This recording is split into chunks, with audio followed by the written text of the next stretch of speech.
नमस्कार प्यारे विद्यार्थियों, 120 प्रश्नों की इस सीरीज़ में आपका स्वागत है।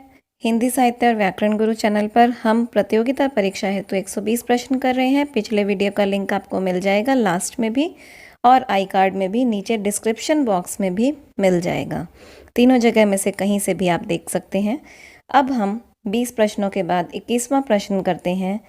अंग्रेजी ढंग का हिंदी का प्रथम उपन्यास किसे माना जाता है? अंग्रेजी ढंग का हिंदी का प्रथम उपन्यास किसे माना जाता है? भाग्यवती, देवरानी जेठानी की कहानी, परीक्षा गुरु, वामा शिक्षक। तो इसमें से सी ऑप्शन सही है, परीक्षा गुरु श्रीनिवास दास जी का लिखा हुआ है। अगला करते हैं, नहुष किस विधा में आने वाली रचना है? नहुष किस विधा में आने वाली रचना है? उपन्यास, कहानी, एकांकी या नाटक? तो नहुष है। हमने पिछले वीडियो में इसके बारे में बात की थी।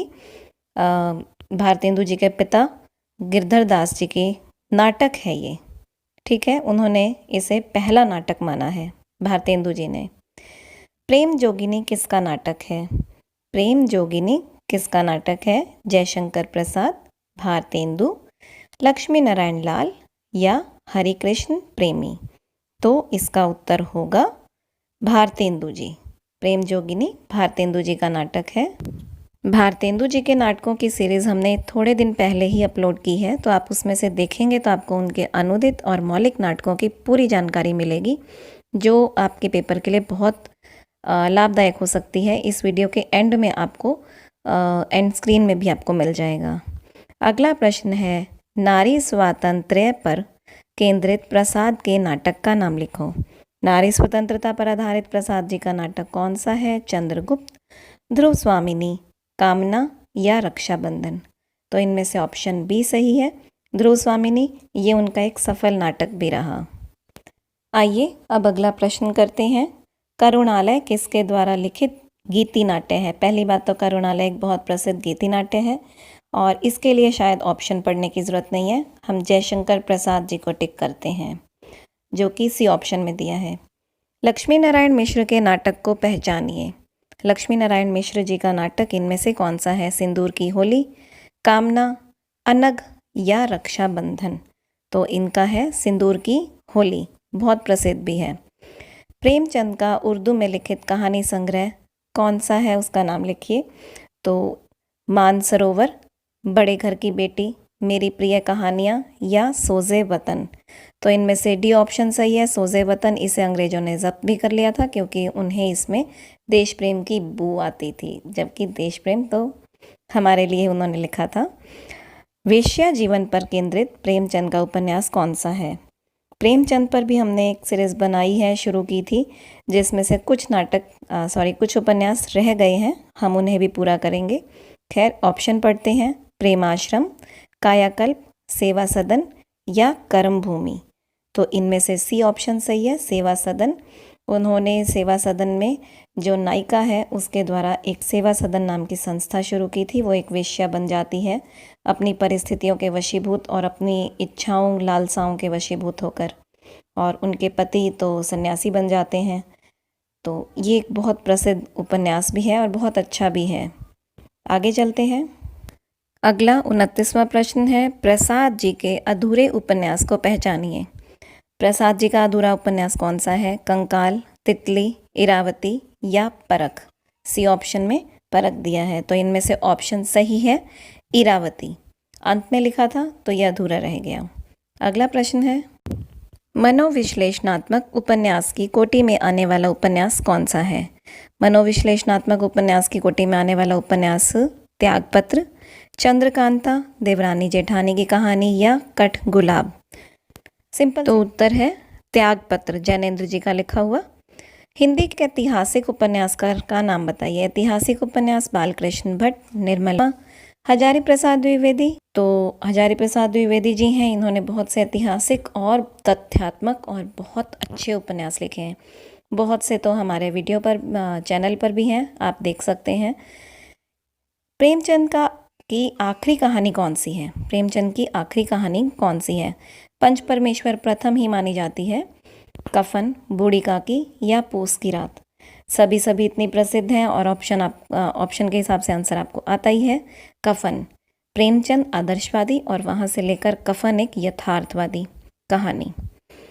करबला नाटक के रचनाकार कौन है? काबा और करबला सुना होगा आपने। जयशंकर प्रसाद, जगदीश चंद्र माथुर, प्रेमचंद या भीष्म साहनी। तो ऑप्शन सही है सी, प्रेमचंद।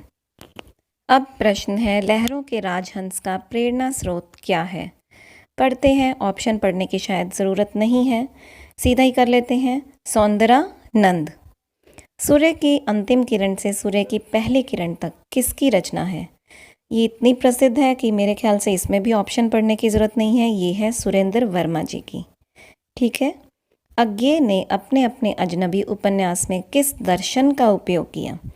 सच्चिदानंद हीरानंद वात्स्यायन अज्ञे जी ने अपने अपने अजनबी उपन्यास में मार्क्सवाद, मनोविश्लेषणवाद, अस्तित्ववाद या गांधीवाद। तो ऑप्शन सही है सी, अस्तित्ववाद दर्शन का उपयोग किया है। अब प्रश्न है, दिव्या किसके द्वारा रचित उपन्यास है? दिव्या भी बहुत प्रसिद्ध है और शायद इसमें भी ऑप्शन पढ़ने की ज़रूरत नहीं है। यशपाल जी का दिव्या, झूठा सच बहुत प्रसिद्ध रहे हैं। मेरीगंज की कहानी कहने वाले उपन्यासकार कौन है? उपन्यास का नाम लिखिए।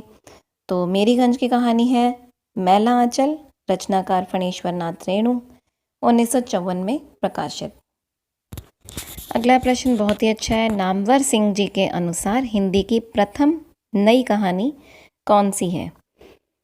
पढ़ें ऑप्शन। नामवर जी के अनुसार हिंदी की प्रथम नई कहानी परिंदे है, याद कर लीजिए, ऑप्शन नहीं पढ़ते हैं। राग दरबारी का रचनाकार कौन है? श्रीलाल शुक्ल। इसमें भी हम ऑप्शन नहीं पढ़ेंगे, श्रीलाल शुक्ल। मुक्ति बोध द्वारा रचित कहानी को पहचानिए। रोज, गुलरा के बाबा, राजा निर्बसिया, विपात्र। तो इसमें से ऑप्शन सही है विपात्र। जहाँ लक्ष्मी कैद है किसके द्वारा रचित कहानी है? मोहन राकेश, राजेंद्र यादव, मनु भंडारी या कृष्णा सोपती। तो इनमें से ऑप्शन सही है जहाँ लक्ष्मी कैद है लिखा है राजेंद्र यादव जी ने, इनके द्वारा रचित ये कहानी है। अब अगला करते हैं, भारत विभाजन पर केंद्रित एक कहानी को चुनकर लिखिए। वैसे तो बहुत सी लिखी गई हैं और जो यहाँ ऑप्शन दिए वो सब आपने पढ़ी भी हुई होंगी। सिक्का बदल गया, अंधेरे में, आर्द्रा, वापसी। ऑप्शन सही है सिक्का बदल गया। शानी, याद आ गया होगा स्टोरी। हिंदी के एक प्रमुख एकांकीकार को पहचानिए। मृदुला गर्ग, काशीनाथ सिंह, मनु भंडारी या रामकुमार वर्मा। तो इनमें से रामकुमार वर्मा जी को करेंगे, इन्होंने पहली एकांकी लिखी थी और वैसे भी इनकी एकांकियाँ बहुत ही अच्छी और प्रसिद्ध रही हैं। हिंदी की एक दलित रचना को चुनकर लिखिए। अपने अपने पिंजरे, दिलो दानिश, मैं और मैं, इदम न मम। तो इनमें से सही ऑप्शन है अपने अपने पिंजरे।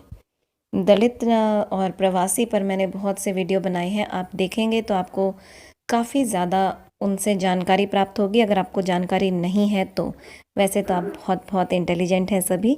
मैं जब भी प्रश्न पूछती हूँ मेरे को बिल्कुल सही आंसर मिलते हैं। अगला करते हैं, नारीवादी उपन्यास को पहचानिए। पहचानते हैं नारीवादी उपन्यास को। छिन्नमस्ता, अलग अलग वैतरणी, अंतिम अरण्य, काशी का असी।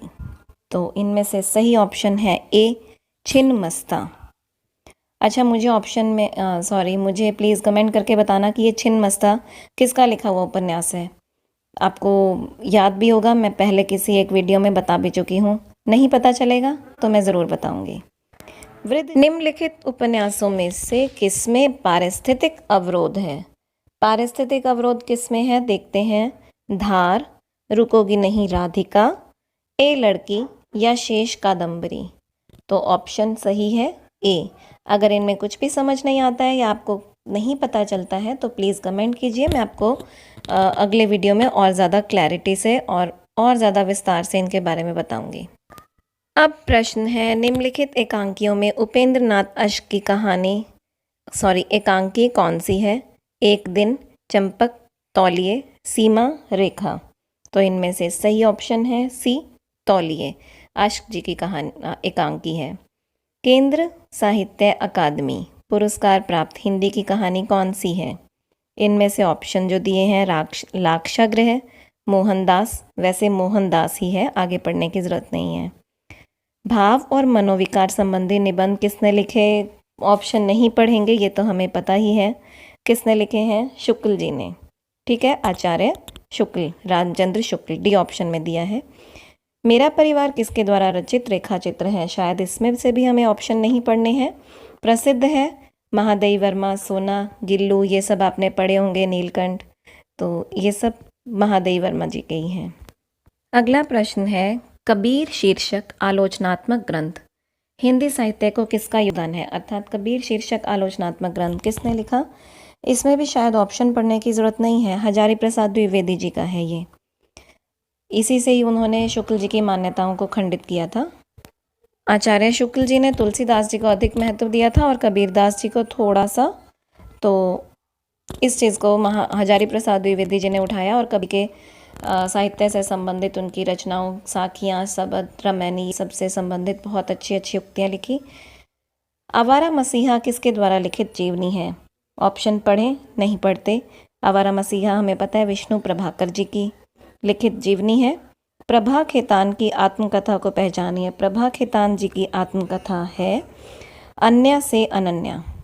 अन्य से अनन्या यहाँ ए ऑप्शन में दी गई है। अब प्रश्न है, हिंदी साहित्य का आदिकाल का रचयिता कौन है? हिंदी साहित्य का आदिकाल का रचयिता हजारी प्रसाद द्विवेदी जी हैं। उन्होंने हिंदी साहित्य का आदिकाल, हिंदी साहित्य उद्भव और विकास, कबीर, ये सब रचनाएं लिखी। हिंदी साहित्य के आदिकाल को किसने वीर गाथा काल नाम दिया? हिंदी साहित्य के आदिकाल को किसने वीर गाथा काल नाम दिया? शायद इसमें भी हम ऑप्शन ना पढ़ें तो बेटर है। शुक्ल जी ने दिया वीर गाथात्मक रचनाओं के आधार पर। 12 पुस्तकें उन्होंने बताई थी। अगला प्रश्न है, आचार्य शुक्ल जी ने किस रचना को हिंदी का प्रथम महाकाव्य कहा? किस रचना को हिंदी का प्रथम महाकाव्य कहा? पृथ्वीराज रासो, चंद्रबरदाई जी द्वारा लिखे हुए को। अब प्रश्न भारतीय काव्य शास्त्र से आया है। शब्दार्थौ सहितौ काव्यम, ये उक्ति किसकी है? मैंने कई सारे वीडियोस में ये बातें आपको बताई हैं। ये उक्ति किसकी है? हम ऑप्शन नहीं पढ़ेंगे। ये भामा जी की है। दंडी, भरत मुनि, इन सब के बारे में आपको मैं पहले बता चुकी हूँ। अगर आप देखना चाहें तो पिछले वीडियोस को देख सकते हैं हमारे चैनल पे जाके। वक्रोक्ति जीवितम, क्या रचयिता कौन है? ऑप्शन नहीं पढ़ेंगे, कुंतक जी का है। उन्होंने वक्रोक्ति संप्रदाय आरंभ किया, वही प्रवर्तक हैं। विशिष्टाद्वैत का आचार्य कौन है? ये भी हम अपने कई वीडियोस में बता चुके हैं आपको, तो इसमें ऑप्शन सही है रामानुजाचार्य जी। अगला प्रश्न है, रीतिकाल को श्रृंगार काल नामकरण किसने दिया? रीतिकाल को श्रृंगार काल का नामकरण दिया विश्वनाथ प्रसाद मिश्र जी ने।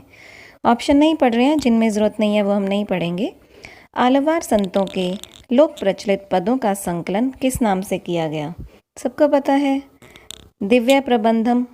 ऑप्शन ए में प्रबंधम दिया गया है, हम इसे दिव्य प्रबंधम कर लेते हैं, नहीं तो प्रबंधम भी ठीक है।